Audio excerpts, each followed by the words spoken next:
Hello and welcome back to yet another episode of the CGA Tour podcast. As always, here I'm your host, Calvin Glen Alexander, and on tonight's episode of the podcast here, breaking down Oklahoma State sports for the College Huddle Network, or as part of it, I should say, I'm joined by Mark from the Stomp the Bus show / podcast here, the Arizona State University representative of the Big 12 for the College Huddle. I guess it's a mouthful there, but Mark, yeah, we're playing you guys here this weekend. We're hoping for our first win in the Big 12. The only stats I've seen so far that would help us out here is that the matchup predictor on ESPN thinks we're going to win 56% because it's homecoming maybe. But how's it going, and what do you think is going to happen this weekend here? It's going great. Thanks for having me on, Calvin. I'll say this. I don't like the fact that it's your guys' first opportunity to win a Big 12 game. I don't like playing desperate teams. So that's something to think about as an Arizona State fan. But just after looking at some of the rushing yards allowed stats for the Cowboys, I do think the Sun Devils will be able to get this one. They just run the ball pretty well with Scatterboo, and Levitt is a good dual threat guy, and they have some other running backs that are decent too. Clearly it's just a huge weakness of OSU. So I'm not a film watching guy. I'm not gonna talk out of my butt about run fits and stuff like that. But clearly something's up, and teams have taken advantage of it, because I did check the Baylor box score. I'm like, Oklahoma State's hanging in this. They almost beat BYU, and then I look and I'm like, Baylor has 300 rushing yards. Okay, that's yeah. It seems like if anyone's going, hey, we need a good rushing game, just play Oklahoma State. I mean, last year through 14 games we allowed 2,300 yards, and this year through 8 games we've already allowed 2,000. So. This game, wow. 9 games, I would assume, Arizona State, unless we do something that doesn't seem like we've done so far, which is stop the run, I assume you guys will eclipse that record here. Now, passing-wise is another whole story. Last year we allowed 3,850 in passing yards, and this year so far through 8 games we've allowed 1,991, so about 2,000 less here. So there is definitely a split there, but this year the main difference is 499 yards. On average is what we're allowing per game, and last year was 441. Still worse than the Big 12, I will say, on defense last year in yards allowed. But you know what? We had some things just break our way. I'm still scratching my head here on this Oklahoma State team, because we returned 20 starters, and last year we go to the conference championship, win 10 games, beat OU, the arch rival nemesis in the conference, and it just seemed like everything was kind of breaking our way. The BYU game in the last couple seconds goes our way. We get lucky on that one to go to the conference championship. We beat K-State after being 2-2 for our 5th game of the season last year. But this year's been a whole other story. And, I'm curious from your perspective here. What are the ways that maybe Oklahoma State fans should have hope? What are the ways that we could beat Arizona State here and stand a chance here on Saturday? For this game, yeah, I think there's 2 things. I think if you can, one, it's just on the road at the Big 12, clearly just weird stuff happens. And for you guys, it's at home in the Big 12, right? But I think if you kind of speed up Sam Levitt and get the passing game out of sync, then you make ASU much more one-dimensional. Now, that may not be a great thing with Scatterboo, but he hasn't been as much as Scatterboo, I would say, is a fringe Heisman contender. I think he's not better than G&T. I'm not arguing that. G&T's a robot basically, and the guy at Iowa is he's just racking up yardage. But other than that, Scatterboo is incredible. He's such a threat in the passing game. But he hasn't. It's not like he's rushing for 130 yards every single week. He's been good. Don't get me wrong, but it hasn't been like last week. I think he had 70 yards. Now he wasn't bad, but it's not like there's no chance. Now that said, it is tough with your guys' rushing defense, and then for you guys offensively. I think you guys can run the ball a little bit on our defense, but our ASU's defense has been pretty good against the run. They gave up one explosive run to the Bearcats 2 weeks ago, or last weekend. It was like a well-timed blitz, or I guess a poorly timed blitz for ASU, where guys were just not in the space, and it like made one guy miss and it was over. So, but other than that, there haven't been too many super long runs. So I think Ollie Gordon will be able to get a little room, but Bowman's your starter, right? Because I know you guys have been between him and Rangel. I think with him, at least, he has so much experience. He's going to know where to go with the ball. Mm-hmm. And I think if they can kind of get a little rhythm in the passing game going, because, I mean, Presley's really good, and you guys have some other good receivers, that'll probably be the best way to victory. Like, it does. Like, I feel like if you guys are going to win this game, it's going to have to be, you're going to have to score probably like 30 points at least, and then. And hey, last two games together, the average of scores were scoring more than 30. So, 35 and 28 respectively here at the last game. So that's really nice. And I mean, you guys you do not allow that many yards overall. You allow like 330 yards in the Big 12 this season, but you do allow double the amount of passing yards to rushing yards, or close to it. I am kind of averaging out. So I think there's a way there that we could win. But also, you mentioned right before we hopped on here, you guys haven't won an away Big 12 game yet. You played at Tech, and then I know it was a backup quarterback at Cincinnati, against Cincinnati. But anything you took away from those two games, you're like, hey, you know what? I think maybe it'll be tough for us to win our first one on the road this weekend. Yeah, just the offense just looked clunkier.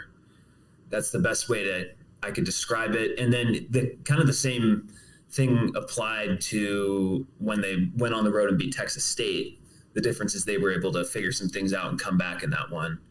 All three of their road games, they have faced double-digit deficits early on in the game. So they were able, but to their credit, like both times they were able to keep it close, the final score. Like Cincinnati, they fell down 24-7 in the first half, and then they go on to lose 24-14. So it was kind of a weird game from that respect. I think there is a part of me that, ASU has had a bye last weekend, which is huge.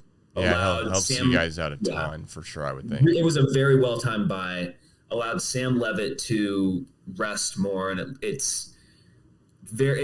hasn't been confirmed 100% that he's going to play, but it's based on the reporting that's come out today. It's leaning like he's going to play. So that's big for the offense. He's a lot faster than people think. Levitt is a real threat with his legs. He has I think he had like a 40-yard run in the Texas State game. He's had some long runs this year. And his accuracy has gotten better as the season has gone along. You really saw a lot of growth from him after the first bye, heading into two home games against Kansas and Utah. Made some pretty good throws in those games, particularly Kansas. And I just think that his confidence is so much higher now.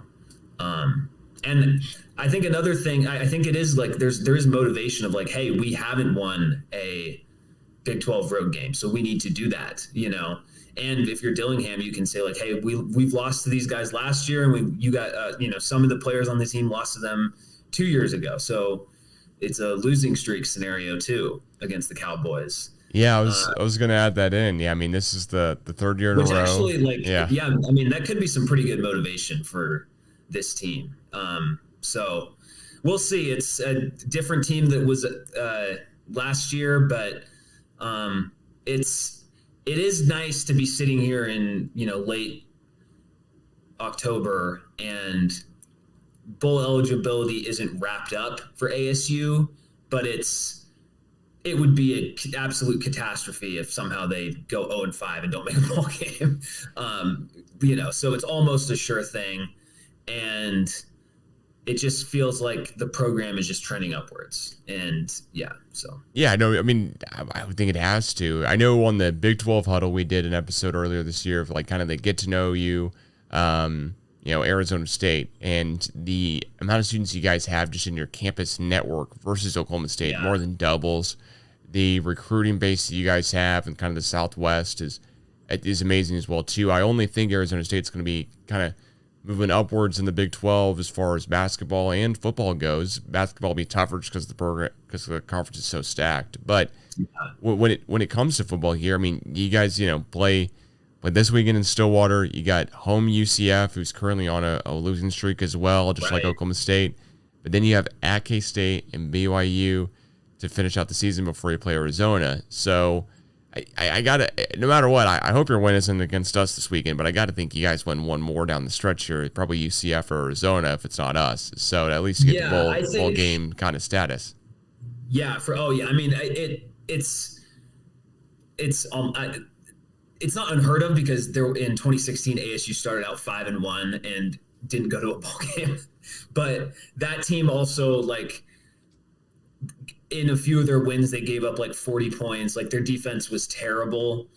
So there were some huge underlying cracks in the roster that aren't as evident in this team.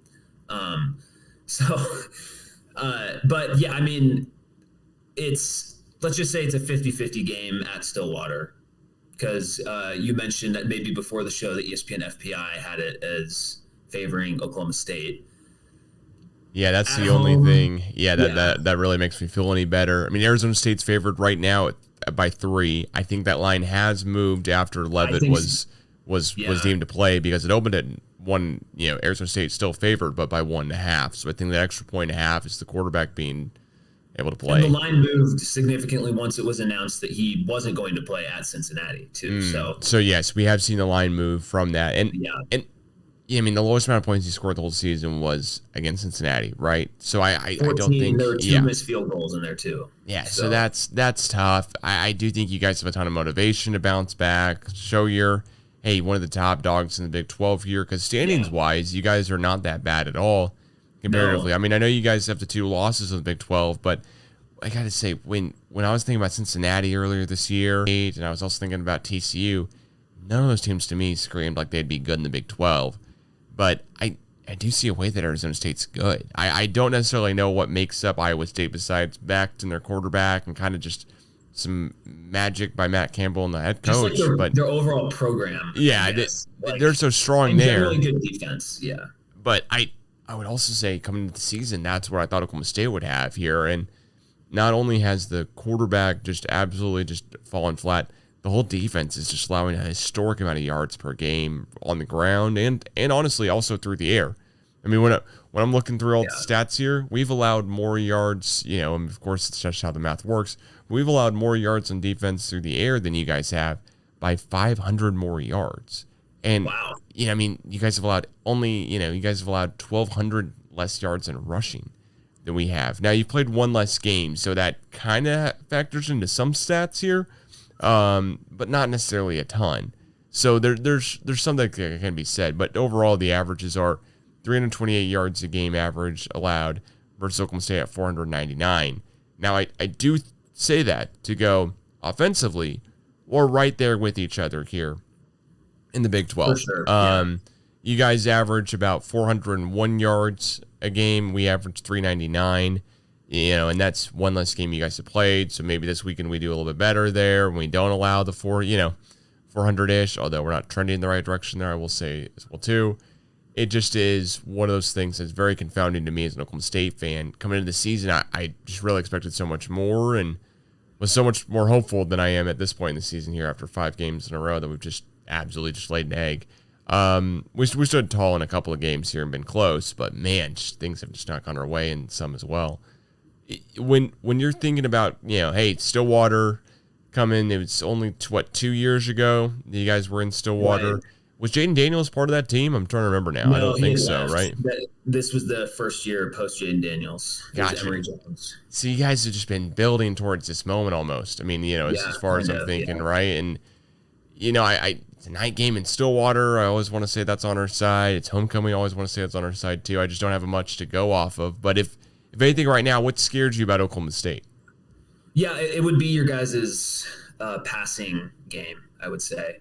passing, just because Presley, Stribling is on your guys' team, correct? Mm-hmm. Okay, yeah, he's good. And Bowman, like I said with Bowman, like he's not great, obviously, but he is competent most of the time.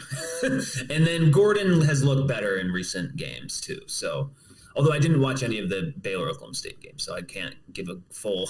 Yeah, no, I don't think you're missing too much by not watching that at all there. I will say what scared me was your guys' performance at BYU. I was like that's got to be such a like that's kind of in the back of my head of like, yes, this team has a bad record and the rushing stats allowed are notable, but they almost beat BYU in Provo.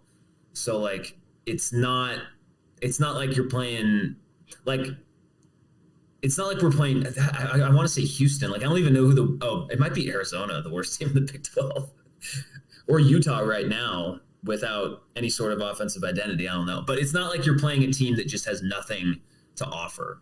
So yeah, ASU isn't good enough of a team to just like, oh, we'll just beat these like, mid-level Power 5 teams with ease. Like ASU isn't good enough to just roll over teams like that. So, well, let me ask you this: where was Scadaboo last year? What has caused his emergence this year to be kind of one of the premier backs in college football? Yeah, so I mean, Scadaboo was productive. I think he rushed for like 800 yards. I'm not going to pull up his stats, but he had a lot of. He was productive. It's just the offensive line this year is just so much better and healthier. So there's just been more chances on offense because the offensive line is better, giving him a little bit more room. Quarterback situation has improved throughout the year and therefore given him more running lanes, giving him opportunities in the passing game. And when you have a mobile quarterback like Levitt or even Sims last week, Scadaboo still had a decent game, like that can help Scadaboo get free. So there's that. He also dropped some weight last year and is like faster than he ever was before. So that's probably helped him in a few of his runs kind of pull away and, get more gaudy stats because of that. Right. So, and I mean, he's just the physicality is unreal. He reminds me a ton of Jalen Warren when he was playing for Oklahoma State. Just that guy who was just getting one more yard. Every time it was like, hey, we're going to tackle him. Does it too. And yeah, he's doing it as we record here on Monday night against the Giants too.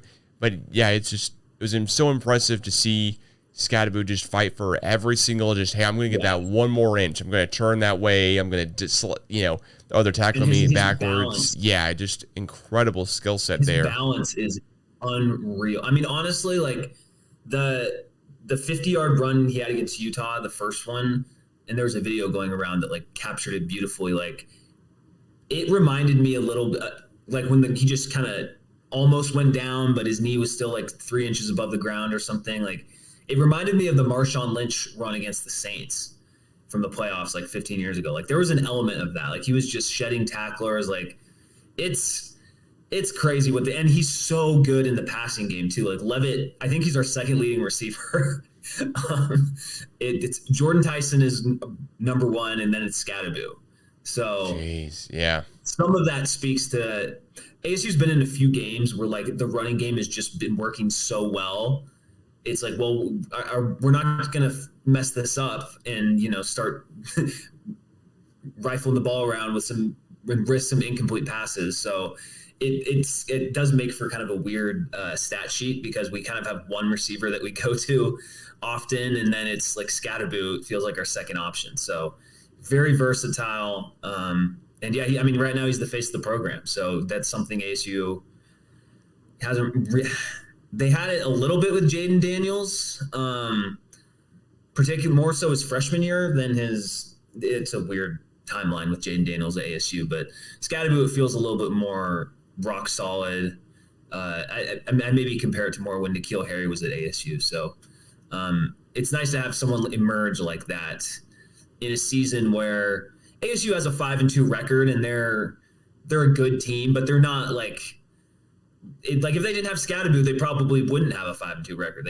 They could easily be going into this game 4-3, right? Like he probably is the difference in them winning at least one game. So, yeah, he's been awesome, and I think there's a decent chance he can finish like in the top 10 of Heisman voting, and that would be pretty cool. So we'll see. He's got to have the stats for it. So yeah, no, I think he could for sure in this game have a little bit more of the stats amplified. I'm not high on this Oklahoma State team until they prove me otherwise. It's also my added point here.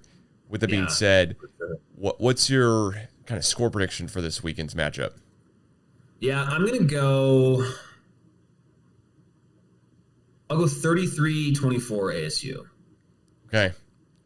I think it'll be a game where ASU kind of has to pull away. Like it'll be kind of tit for tat for a bit, and then I expect ASU's defense has been pretty good in the second halves of games. You guys are allowing on average 23 points a game. We're allowing on average 29 points a game. So those. The math there is kind of close, but we're both averaging almost 30 points a game. You're averaging like 29, we're averaging like 30. I mean, just splitting hairs here. So with that, I'm hesitant to pick Oklahoma State. So far when I haven't picked Oklahoma State, we've won somehow, some way, or at least we've been close. When I have picked Oklahoma State, we've lost, and but that's not including the first 3 games of the season. So it doesn't matter what I say. No matter what, it just seems like we're in a rut right now. So I'm not going to be too doomsday, but let's say we pull it out a tight one. It's somehow 28-27 at the end of the day as Oklahoma State. I could definitely see something around that. Also, homecoming, night game. If there's a game to get up for this season for Oklahoma State, for I think really the players, it's got to be homecoming night game, because senior day, that's another one to get up for against Tech. That's not too tough of a matchup compared to K-State and Utah, as we thought coming into the season. But then again, everyone so far has rung our bell, so who knows? But putting it all together here and putting a bow on it, Gundy said in his post-game press conference on Saturday, players need to do a lot of soul searching. And to me, I also think Mike Gundy could do a little soul searching on his coaching hire for his assistants, and some of the other things he's done. But if he's calling out the players like that, hey, do some soul searching, figure out what's going on, and really figure out, basically if you want to be here more or less, that's as pretty strong as he can make it as a, hey, figure it out. Because there's no more really bye weeks that we have. There's nothing else going on.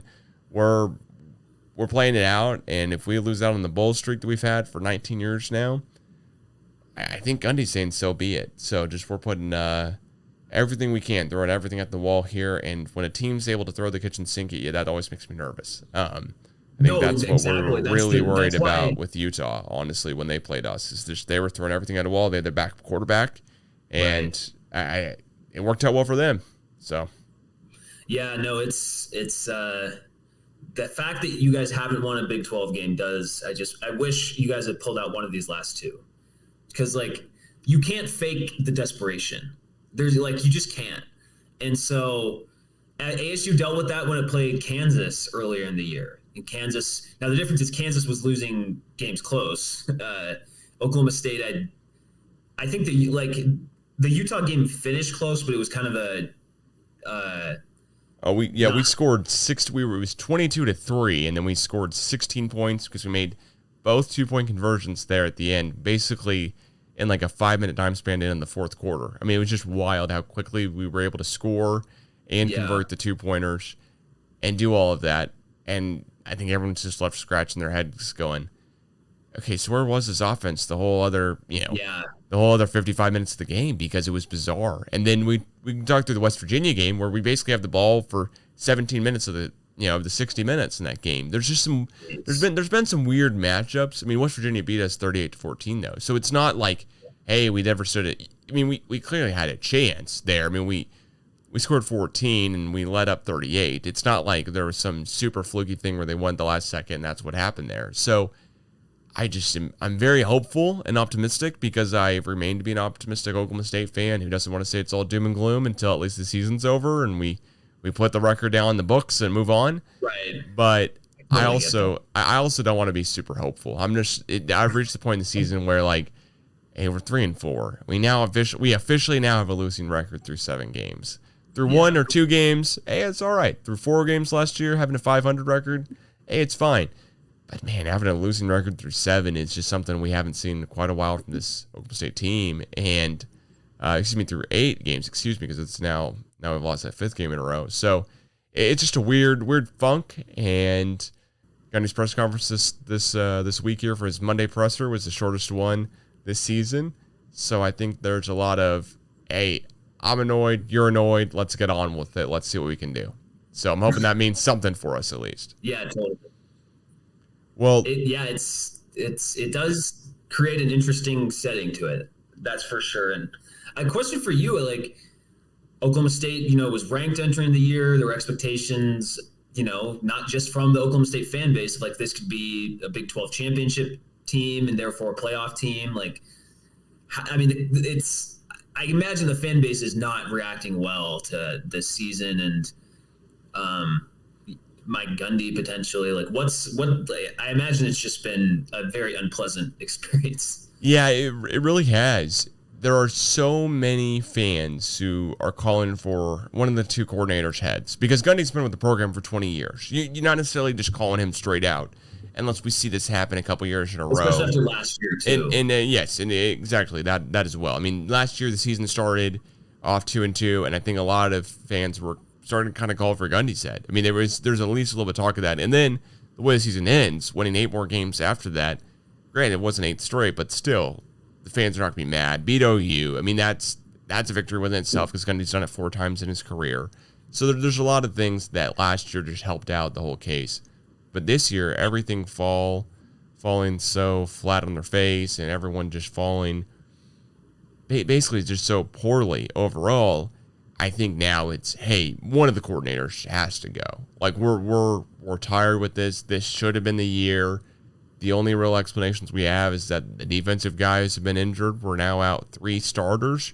2 of them are All-Americans.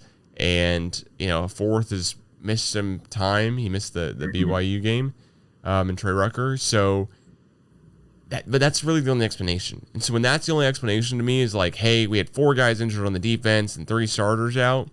But our offense returned all the guys. Sure, we've had a missing offensive lineman here and there, and 1 just absolutely opt out of the season to transfer.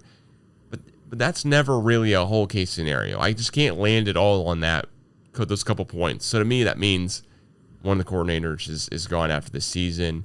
And that's honestly what I hope for at this point, because I normally would never hope for a guy to lose his job. But at this point, it went from so much hope to so much hurt that I really just want to figure out another way for us to keep going for the next couple of years. Because if we don't make a change and we're just like, hey, running it back, I think we'll lose a couple more recruits out of the 2025 recruiting cycle. I think we'll lose a couple out of the 2026, especially if next year doesn't get off to a good start. And everyone in the Big 12 is only getting better in football. Like, there's no program that I'm looking at week to week where I'm like, oh, you know what? Like, they're also in a lull. They're in a kind of a recruiting change or whatever. I could say KU, but that's where they've always been.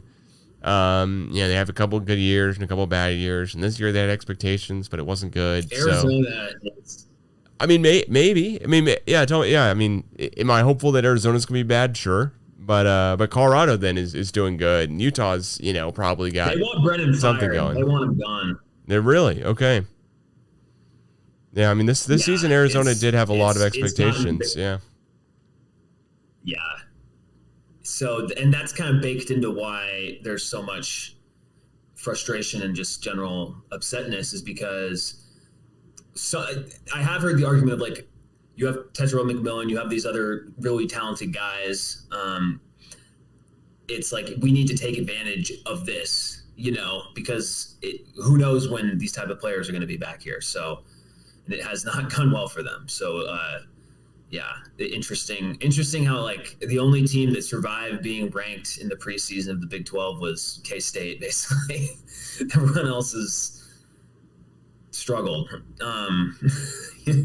So yeah, I think K-State, I forget if they lost to BYU before, like timing wise, we played Utah that same week, and I think we lost to Utah, and then I think we were the first of those 3 kind of teams, Utah, K-State, and Oklahoma State, to lose a Big 12 game. I think we were the first one through the earlier game that day, and they played the night game. But yeah, it's I mean, Avery Johnson and K-State just only seem to be getting better too. And this was the year we were building towards. Like that's the thing for me, is that we're really, I mean, 20 starters returning, like, holy cow. I mean, Ollie Gordon, Heisman Trophy talk, Doak Walker, best running back in the nation last year's Doak Walker Award winner. We've got a 6-year senior in Brandon Presley, as you mentioned, and Stribling is a guy as well as, a newer member of the Big 12, but granted, a guy who's seen Oklahoma State play the past 2 years, but still, that to me means a lot. But Bowman's inconsistencies in the defense, just basically allowing every rushing yard I've ever seen in the entire world happen, is something I did not predict coming into the season. That is for sure. No, it's one thing, like with ASU the last 2 seasons, I can't say they're the most painful seasons of my life because there were such low expectations. You knew the team was going to struggle. Now it still sucks, but it's at least you can mentally deal with it. I mean, like everything you said, it's just like that. I don't know. And that's one of the things in the back of my head that's like, oh gosh, like they're due for a win at some point, and it's Stillwater at night and all this. So we've got the talent on offense still there. That's the thing, is that I think that makes anyone kind of scared to play us. And the fact that we played BYU the way we did in Provo on a Friday at night, etc., like all the things that normally as an Oklahoma State fan I go, crap, that's definitely a loss. But the fact that we played so well and Bowman looked halfway decent even when he had to come in a backup role, and that one makes me feel a lot better. And then against Baylor, like we're just allowing run after run after run. We went ahead at one point in the game, so I mean it's not like we can't, or we cut it close at the end as well too, where hey, if we get one stop, we can go down, kick a field goal, go to overtime at least. But then their quarterback just ran it right through our defense, and we're running a 3-3-5 scheme, so we've only got 3 down linemen. But then again, against Baylor, we basically switched it to a 4-3. And, just to kind of give us some more help in the running game, that still didn't do much at all. So, I don't know. I'm scratching my head a little bit here and there, left and right. But at the same point, I'm also excited for homecoming in Oklahoma State football because it's always a fun tradition. Get everyone back in town in Stillwater. And I'm actually going to the game myself this weekend. So, it'll be a lot of fun here. And hopefully recap that for the Big 12 Huddle. And, hopefully, Mark, honestly, I'll be coming back to be on the Stomp the Bus podcast talking about a great Oklahoma State win, but also why Arizona State just had such a tough challenge, and I think you guys will go on to win the rest of your games after this one. So that'd be great. Yeah, with hey, if you do win all of them after this one, hats off to you. Props to beating BYU and K-State, but I do think you guys have a shot no matter what with that running back in the backfield. So that being said, Mark, where can everyone find your podcast, listen more of your Oklahoma State preview and post-game maybe as well, too? Yeah, we just do one show a week, so no post-game, but you can find us on Twitter or X, whatever, Twitter/X at Stomp the Bus Pod. No underscores or anything like that. And then from there, you can find our YouTube and podcast links and stuff. So yeah, we record usually on Wednesdays. And yeah, it's a pretty, just a chill show like this. And it's fun to just kind of talk things out with your team, Yeah, for sure. It does relieve the stress. Yeah. Well, I'm always assuming, every week you're talking about the previous game and the next game, right? So you may not have necessarily I don't go live post games. Maybe after this one I will, because we'll have such a great finish, but I don't know. I'm not going to get that hopeful necessarily here at all. So all together here, if you're not already, please follow at the CGA Tour on Twitter and Instagram. Keep up with the podcast. Keep up with the Big 12 Huddle as well, too. That's currently at Big 12 Huddle on X now. Podcast feed coming soon. And all together at the end here, I'm just going to say please subscribe, like, comment, share the CGA Tour podcast. We'll catch you guys again soon. And go Pokes! Oh, no forks up or anything?